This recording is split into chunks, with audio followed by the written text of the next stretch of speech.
Assalamualaikum Ustadz. Waalaikumsalam warahmatullahi wabarakatuh. Ustadz kan kemarin udah dari Jogja Ya, study betul. tour untuk membimbing anak-anak Kelas 8. Iya, kelas 8. Ya.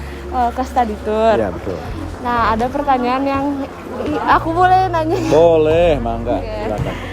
Nanya tentang seputar study tour yang kemarin. Pertama, kenapa Hatoy milih ke Jogja untuk dijadikan study tour? Oke. SMP IK Hayat Riba menjadikan destinasi di Jogja karena ada beberapa objek yang bisa diambil untuk pendidikan, ya. Baik itu dari sisi sejarah seperti kemarin ke Candi Prambanan, Candi Bokor, itu kan mengandung unsur sejarah. Biar kita tahu bahwa begitu hebatnya itu budaya kebudayaan Indonesia. Selain itu juga di Jogja itu juga terkenal karena pariwisatanya, ya, seperti ke Merapi.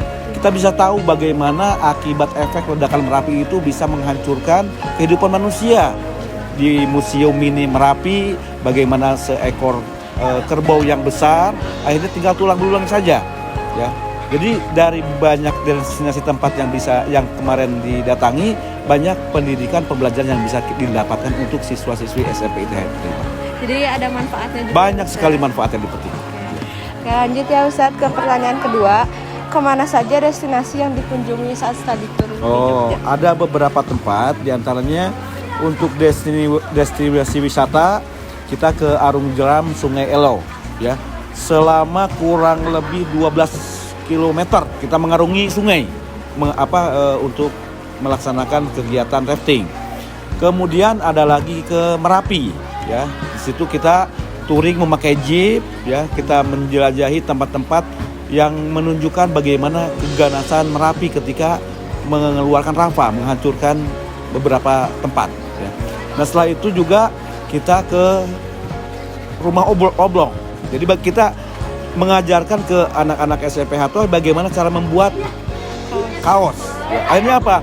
Jadi saya tahu di antara kalian yang kedepannya menjadi pengusaha kaos gitu kan. Bagaimana proses penyablonan, penjahitan dan sebagainya. Nah, selain itu juga ke buat tempat oleh-olehnya ke Bakpia, ya, Bakpia 99, ya, yang begitu dikenal di Jogja.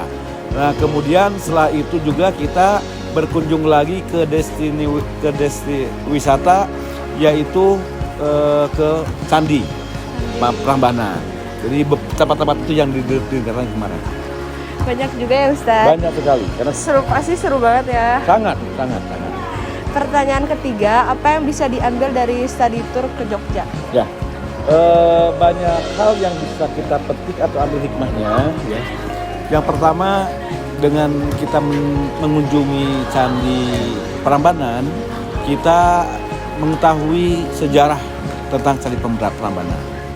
Tahu bahwa tidak hanya dalam TV, dalam gambar kita bisa memegang batunya seperti ini. Bagaimana bangsa kita begitu hebat membuat candi, ya. Walaupun dalam tanda kutip itu dijadikan bagi umat Hindu atau Buddha untuk tempat beribadah. Tapi kita melihatnya begitu hebatnya orang-orang zaman dulu membuat candi dari batu yang dibuat entah bagaimana dibentuk. Kemudian kita datang ke Merapi. Di situ kita mendapat pembelajaran bahwa dengan kita melihat efek dari Merapi, kehancuran yang didapat oleh manusia, berarti kita harus bisa menjaga alam dan waspada tentang bahaya daripada gunung meletus. Artinya ketika ada di tempat lain musibah gunung meletus, kita yang tidak mendapatkan musibah mengulurkan tangan untuk memberikan bantuan. Ya, banyak hal, banyak sekali. Banyak sekali ya Ustadz. Ustadz pasti seneng nggak ke Jogja? Sangat. Ustadz di bis berapa Ustadz kemarin di bis ke-1 dengan Bapak Kepala Sekolah. Oh, sama Ikhwan ya Ustadz? Sama Ikhwan, nama kelas Ikhwan. Betul. Itu aja sih pertanyaan yang aku tanyain ke Ustadz. Ya. Makasih ya Ustadz. Sama-sama. Maaf mengganggu waktunya Nggak apa-apa. Ustadz. Ya. Ustadz. Dadah. Dadah.